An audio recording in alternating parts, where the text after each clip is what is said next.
نے عطا کیا، اس لائق بنایا ہے کہ آپ یہ پیسہ خرچ کریں عزاداری۔ ہر قسم کس کو یہ بھی منظور بھی نہیں ہوتا ہے کہ کوئی مجلس حسین میں پیسہ خرچ کرے۔ خوش نصیب ہیں وہ لوگ جن کو شہزادی نے انتخاب کیا، یہ میرے لال کو پیسہ خرچ کرو، اتنا ہی خرچ کرو جتنا تقدیر میں لکھ دیتی ہے۔ اب کوئی کتنا بھی کرے، ہر کس و ناقص کا پیسہ بھی قبول نہیں ہوتا۔ آپ یہ سوچیں کہ جس کا میرے آقا کو منظور ہوگا اسی کا پیسہ وہی مجلس حسین پر خرچ کرے گا۔ اور یہ حدیث یہ بھی ہے، چھٹے امام فرماتے ہیں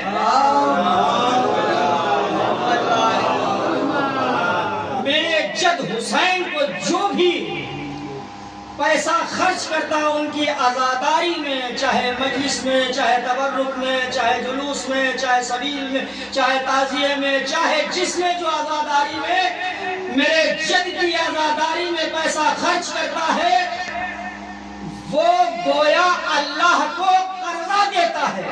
چھٹے امام فرماتے ہیں اللہ کو قرضہ دیتا ہے۔ جب اللہ کسی بندے کا قرضہ لیتا ہے تو اللہ تو بندے کا مقروض ہوتا نہیں، اللہ بندے کو رزق دینے والا ہے، اللہ بندے کو رزق دینے والا ہے۔ چھٹے امام فرماتے جو حسین کی عزاداری پہ دولت خرچ ہوئی ہے گویا اس نے اللہ کو قرضہ دیا، اللہ مقروض بنتا نہیں۔ اللہ فرماتا ہے جو عزادار ہمارے حسین کی عزاداری میں 1 پیسہ خرچ کرے گا اللہ اس کو 70 گنا پلٹا کے دے گا۔ صلوات بھیجئے محمد و آل محمد۔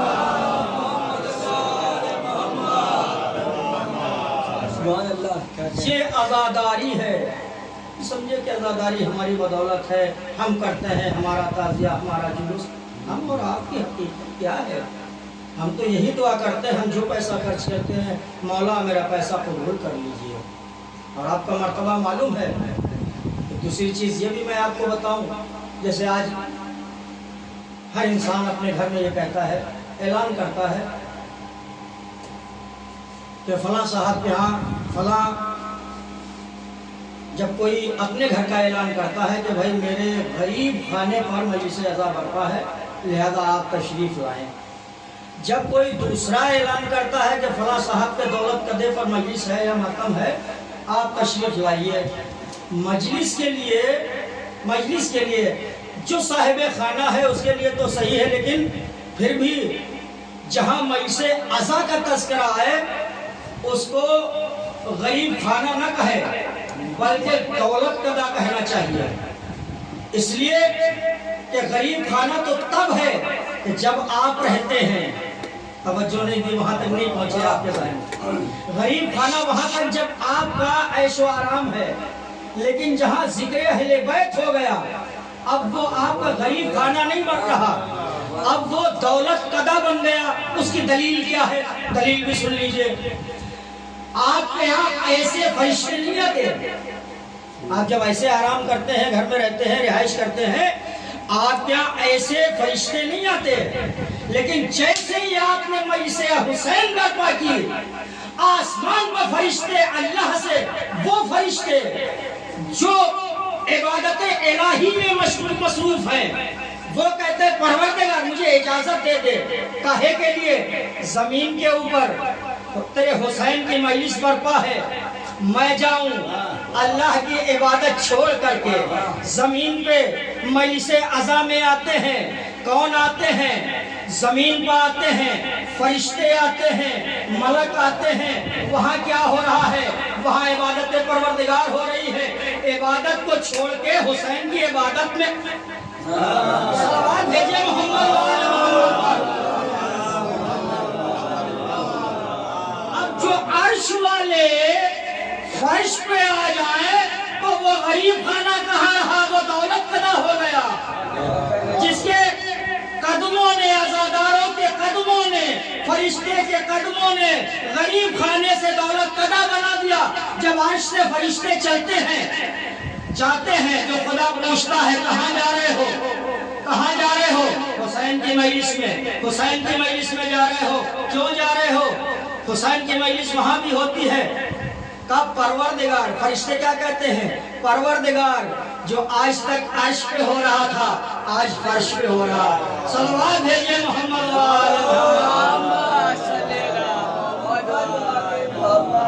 یہ مرتبہ ہے عزاداروں کا، اور یہ شہزادی کی دعا ہے۔ جب پیغمبر اسلام نے مصائب کربلا بیان فرمائے تھے اور اس وقت شہزادی نے سوال کیا تھا، بابا جب واقع کربلا ہوگا تو اس وقت کون ہوگا؟ میں ہوں گی، علی ہوں گے، آپ ہوں گے، حسن ہوں گے؟ پیغمبر اسلام فرماتے ہیں کہ نہیں، صرف حسین ہوگا۔ جب واقع کربلا ہوگا اور میرا لال شہید ہو جائے گا تو میرے لال پر روئے گا کون؟ یہی فاطمہ زہرا سلام اللہ علیہ نے فرمایا تھا، تمنا کی تھی بابا سے، میرے لال پر روئے گا کون؟ تو پیغمبر اسلام نے برجستہ یہی فرمایا، بیٹی فاطمہ، اللہ ایک قوم کو پیدا کرے گا، جو قوم تیرے جوانوں کے جوانوں پر روئے گی، بچے بچوں پر روئیں گے، عورتیں عورتوں پہ گریہ کریں گے، ضعیف ضعیف پر گریہ کریں گے۔ اس وقت بی بی نے یہ دعا فرمائی تھی۔ یہ آپ کا مرتبہ ہے عزاداروں جو فرش عزا کا تشریف رکھتے ہیں، جنہوں نے فرش عزا کا اہتمام کیا جس طریقے سے، بی بی نے ان کے لیے دعا فرمائی اور یہ فرمایا کہ جب تک میرے لال کا ایک ایک عزادار جنت میں داخل نہیں ہو جائے گا، زہرا جنت میں قدم نہ رکھے گی۔ یہ مرتبہ آپ کا ہے، دعائے فاطمہ زہرا ہے۔ صلوات بھیجے محمد عزادارہ نے مظلوم کربا منزل کی طرف آ گیا۔ حسین نے فرمایا، آپ سنتے چلے آ رہے ہیں، یہاں افق پہ چاند نمودار ہوتا ہے، ہر عزا خانے میں شہزادی آ جاتی ہیں اپنے لال کا پرسہ لینے کے لیے۔ آپ سنتے چلے رہے، پہلی محرم کو مجلس سنی، دوسری کو سنی آپ نے، تیسری کو امام مدینے سے چلے مکہ پہنچے، کربلا آئے 2 محرم کو، اور اس کے بعد خیام حسینی نصب ہوئے، 4 محرم سے پانی بند ہوا، اور اس کے بعد عزاداروں، کیونکہ یہ اب وہ ایام ہیں جس میں فضائل بھی مجلس حسین ہیں، مصائب بھی، لیکن محرم میں یہ 4 دن فضائل کم پڑھے جاتے ہیں، مصائب زیادہ، اس لیے کہ فاطمہ کے لال کو پرسہ دینا ہے۔ 4 محرم سے پانی بند ہو گیا، 7 محرم سے جو پانی خیمے میں تھا وہ بھی ختم ہو گیا۔ اب حسین کے بچے خیموں میں العطش کی صدائیں بلند کر رہے ہیں۔ عاشور آ گئی، ہاں عزاداروں، ایک ایک حسین کا صحابی جاتا ہے، درجہ شہادت پہ فائز ہوتا ہے، حسین لاشیں لاتے ہیں۔ آرام سے مصائب پڑھوں گا۔ حسین کبھی حبیب کا لاشا لائے، کبھی زہیر کا لاشا لائے، لیکن سیدانیہ ماتم کرتی رہیں، کبھی بنی ہاشم کے جنازے آئے، کبھی قاسم گئے، ٹکڑوں میں پامال ہو کے آئے، کبھی جوان علی اکبر گیا، سینے میں برچی کا نیزہ ٹوٹ گیا۔ عزاداروں، کل آپ نے غازی کے مصائب سنے ہوں گے، جو تمنائے علی غازی تھا وہ بھی فرات پشانے کٹا کے سو گیا۔ ہاں عزاداروں، تمام جب درجہ شہادت پر فائز ہو گئے، آخری لمحات میں جب کوئی نہ رہا، اس وقت میں نے بھی جملہ آپ کی خدمت میں عرض کیا تھا کہ حسین نے کہا تھا، خود حسین نے فرمایا حسین غریب ہے، میری نظر میں حسین غریب، لیکن حسین نے فرمایا میں غریب ہو گیا۔ کب حسین نے کہا تھا میں غریب ہو گیا؟ حسین نے عصر عاشور کربلا میں فرمایا، اس وقت فرمایا جب حسین خیمے سے آئے اور آنے کے بعد سب کو کہا سیدانیوں خدا حافظ، اے بہن زینب خدا حافظ، ماں کی کنیز فضہ خدا حافظ، ام فروہ خدا حافظ۔ ہاں باب ادا حسین آخر رخصت کو آئے ہیں. رخصت ہوتے ہوتے عزادارو راوی لکھتا ہے کہ جیسے حسین خیمے سے نکلنا چاہتے تھے کہ ایک بچوں کا ہجوم آ جاتا تھا. مولا مردوں میں کوئی باقی نہیں, ہمیں کس کے سہارے. اجرکم اللہ. حسین رخصت ہوئے, چند قدم آگے بڑھے تھے. ایک مرتبہ رہوار سے کہتے ہیں, رہوار مجھے مقتل تک پہنچا دے. صبح سے تو بھی تھک گیا ہے, تو بھی پیاسا ہے, لیکن گھوڑے نے بزبان بے زبانی سے کہا, آقا میری مجال کیا, میں ایک قدم آگے بڑھوں, کیا بات ہے. گھوڑے نے گردن کو نیچے جھکایا, شاید اشارہ کیا ہے, آقا آج آپ کے سینے پہ سونے والی سکینہ میرے قدموں سے لپٹی ہوئی ہے. اجرکم اللہ. خدا آپ کو کسی غم میں نہ رلائے سوائے غم مظلوم کربلا کے. ہاں عزادارو, حسین گھوڑے سے نیچے آئے اور نیچے آنے کے بعد جناب سکینہ کو سینے سے لگایا اور کہا, بیٹی تو میرے اپنے بابا کو اجازت دے چکی ہو, اب کس لیے آئی ہو؟ تو کہا, بابا مجھے یقین ہو گیا بھئی علی اکبر گیا واپس نہ آیا, چچا عباس گئے واپس نہ آئے, بھیا قاسم گیا واپس نہ آئے. اے بابا مجھے یقین آپ بھی جا رہے, آج کے بعد میرے بابا مجھے آپ کا سینہ نصیب نہیں ہوگا. اے بابا آج مجھے اپنے سینے پہ سنا لیجئے. اجرکم اللہ. خدا آپ کو کسی غم میں نہ رلائے. عزادارو, حسین جلتی ہوئی زمین پر لے کے سکینہ کو سینے پہ سلایا اور ایک مرتبہ کہا, اے بیٹا سکینہ آج کے بعد اماں سے یہ ضد نہ کرنا, سینے پہ سونے کی ضد نہ کرنا, آج کے بعد طریقہ بدل جائے گا. کہا, بابا کیا طریقہ؟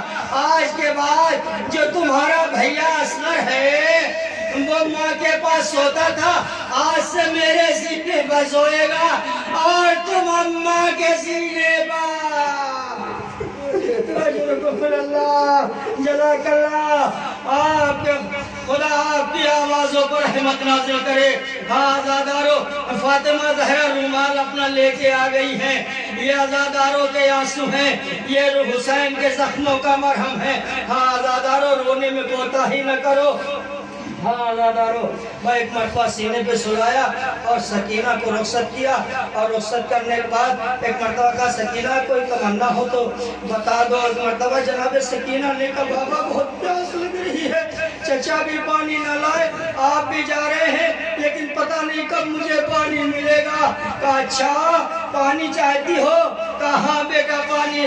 کہا سکینہ نے, ہاں بابا پانی چاہتی ہوں. میں ایک مرتبہ کہا, نہیں میں تم نانا کی امت کو بخشوانا ہے. ایک مرتبہ اشارہ کیا, کوزہ لے کے آئیں, پانی آ گیا. کہا پینا چاہتی ہو تو پی لو, لیکن ایک بات سکینہ یاد کر لو, ایک بات یاد رکھو, ارے پانی پیو گی یا نانا کی امت کا خیال. یہ حسین کے گھر کے بچے تھے, آواز دی, بابا پانی نہیں پیو گی, نانا کی امت کو بخشواؤں گی. ہاں عزادارو, ایک مرتبہ حسین چلے, سکینہ کو رخصت کر دیا. سکینہ خیمے میں پتہ نہیں پہنچی کہ نہیں پہنچی. حسین نے میدان میں آ کے آواز دی, حل من ناصر ینصرنا, حل من مغیث یغیثنا, ہے کوئی میری جو مدد کرے. یہ کہنے کے بعد کیا دیکھا, حسین نے خیمے سے شور فغاں بلند ہو گئے, گریا اور بکا کی آوازیں آنے لگی. حسین پلٹ کے خیمے کے دروازے پہ آئے, معلوم ہوا آپ کی آواز استغاثہ کو سن کر علی اصغر نے اپنے کو جھولے سے گرا دیا. لاؤ علی اصغر کو مجھے دے دو. المختصر حسین میدان میں علی اصغر کو لے کے آئے اور تمام باتیں کہی, ہاتھوں پہ اٹھا کے کہا, اس بچے کو پانی پلا دو, لیکن ظالموں نے پانی نہ دیا. حسین نے کہا, بیٹا تم بھی امامت کے قمر ہو, امامت کے چاند ہو، آخری حجت تمام کر دو۔ علی اصغر نے ہونٹوں پہ زبان کو پھرایا، بازادارو غضب یہ ہو گیا کہ کیا ان ظالموں میں کوئی صاحب اولاد نہ تھے؟ ہاں صاحب اولاد کے منہ پھیر کے رونے لگے، لیکن دولت نے اندھا کر دیا۔ ہاں بازادارو المختصر ہرملہ نے تیر کو چلے کمان میں جوڑا، اور کمان میں جوڑنے کے بعد تیر ہرملہ سے علی اصغر کا گلا چھدا۔ بازادارو مختصر مسائل چھوڑتے ہوئے ایک 5 منٹ کی زحمت ہے، مسائبوں کی طرف آپ کو لے جانا چاہتا ہوں، ایک روایت کی طرف۔ بازادارو حسین کے ہاتھوں پہ ننھا لاشا ہے، تصور کیجئے حسین کے ہاتھوں پہ ننھا لاشا ہے۔ ماں سے کیا کہہ کے آئے ہیں؟ رباب لاؤ علی اصغر کو مجھے دے دو، میں پانی پلا کے لے کے آتا ہوں۔ لیکن جب حسین نے یہ تصور کیا ماں سے وعدہ پانی پلا کے لایا ہوں، لیکن جب یہ ماں دیکھے گی تو کلیجے ٹکڑے ٹکڑے ہو جائے گا۔ حسین سوچ رہے تھے کیسے کیا منہ دکھاؤں رباب کو، جا کے قدم آگے بڑھاتے تھے پھر پیچھے ہٹا لیتے تھے، ایک ہی لبوں پہ جملہ تھا، انا للہ وَإِنَّا إِلَيْهِ رَاجِعُونَ۔ رضن میں قضاہی و تسلیما لے۔ ایک مرتبہ اس آیت نے اس جملے حسین کو ہمت دلائے، حسین آگے بڑھو درے خیمہ پہ، یہ بچہ اکبر کے کلیجے میں سینہ لگنے سے تو بڑا نہیں ہے۔ حسین آگے بڑھے، آواز دی رباب اپنے بچے کو لے جاؤ۔ رباب سے پہلے ماں سے پہلے سکینہ آ گئی ہوگی، یہ سوچ کے آئی بابا علی اصغر کو پانی پلا رہا ہے میں پیسے۔ اور بابے اللہ ماں نے جب اصغر کو دیکھا ہوگا کلیجے ٹکڑے ٹکڑے ہو گئے ہوں گے، اور یہ آواز دی یا بنیا امثل کا ینہر، کیا تیرے جیسے بچے بھی نہیں کیا جاتے؟ وہ 2 جملے اور سن لیجئے ختم ہے۔ ہاں بادارو یہ جملہ رباب نے کہا، رباب کو غش آ گیا۔ کبھی رباب غش کے عالم میں ادھر ہیں، زینب غش کے عالم میں ادھر ہیں، رقیہ غش کے عالم میں ادھر ہے، سکینہ رو رہی ہیں، لیکن حسین نے سوچا غش نے فاقہ ہوا تو میں کیا جواب دوں گا۔ حسین پشت خیمہ کے پہ گئے، ذوالفقار سے قبر بنائی، علی اصغر کو دفن کر دیا، آ کے خیمے کے پاس کھڑے ہوئے، اور آنے کے بعد ایک مرتبہ اتنے میں جیسے ہی آ کے کھڑے ہوئے تھے کہ کسی آنے والے نے حسین کو سلام کہا، حسین کو سلام کہا۔ ایک مرتبہ حسین نے تعجب سے دیکھا، آج تک میں دیکھ رہا ہوں صبح سے لے کر کوئی حسین کو سلام کرنے والا نہیں ہے، لیکن کون ہے بھائی؟ تو نے مجھے عالم غربت میں سلام کیا ہے۔ اس نے کہا مولا مولا میں قاصد صغرا ہوں، مدینے سے آیا ہوں، اور جب میں محلے بنی ہاشم سے آیا تھا میں نے دیکھا ایک بچی دروازے سے بیٹھی تھی، اور اس نے کہا تھا اے مسافر تو کہاں جا رہا ہے؟ کیا تو کربلا جا رہا ہے؟ کہا میں کربلا سے ہوتا ہوا کوفہ جاؤں گا۔ کہا ایک خط لیتا جا، میں یہ خط دیا ہے، کیا آپ بھی حسین ابن علی ہیں؟ جی ہاں۔ خط کو دیا، حسین پڑھتے جاتے ہیں، بابا کو سلام لکھا، بابا میرے چچا کو سلام کہنا، قاسم کا حال پوچھا، لیکن علی اکبر سے شکوہ کیا، میرا بھیا مجھے وعدہ کر کے گیا تھا لینے میں ضرور آؤں گا۔ اے بابا کیا میرے بھیا نے شادی تو نہیں کر لی؟ ارے بہنوں کی بڑی تمنا ہوا کرتی تھی۔ بازادارو ایک مرتبہ حسین خط پڑھتے جاتے ہیں، روتے جاتے ہیں، کوئی جواب نہیں دے پا رہے ہیں۔ قاصد صغرا ایک مرتبہ خیمے کی جانب دیکھتا ہے، امام کی نگاہیں اٹھی، اے قاصد آنے والے تو خیموں کی طرف کیا دیکھ رہا ہے؟ ابھی حسین زندہ ہے۔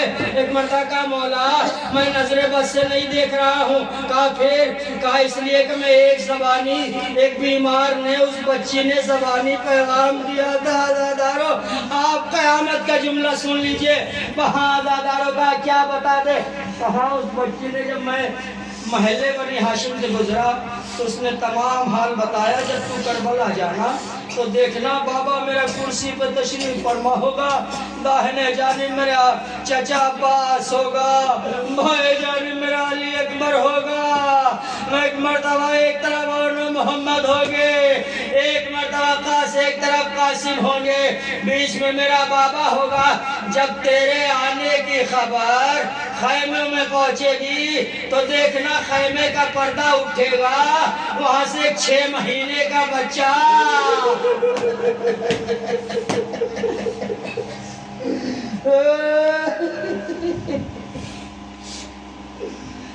6 مہینے کا بچہ ارے گھٹنیوں چل کے آئے گا، ارے ایک قاصد میری طرف سے اس بچے کو گود میں لینا، پیار کر دینا۔ اے مولا میں یہی دیکھ رہا ہوں، ارے کوئی بچہ نہیں آیا، حسین نے سر کو پیٹا، اے قاصد صغرا تجھے آنے میں دیر کر دی، ارے میں اسی بچے کی ابھی قبر بنا کے آ رہا ہوں۔ اے قاصد اس اکبر بھی شہید ہو گئے، عباس بھی شہید ہو گئے، اصغر کو میں ابھی دفن کر کے آ رہا ہوں۔ وَسَيَعْلَمُونَ الَّذِينَ ظَلَمُوا أَيَّ مُنقَلَبٍ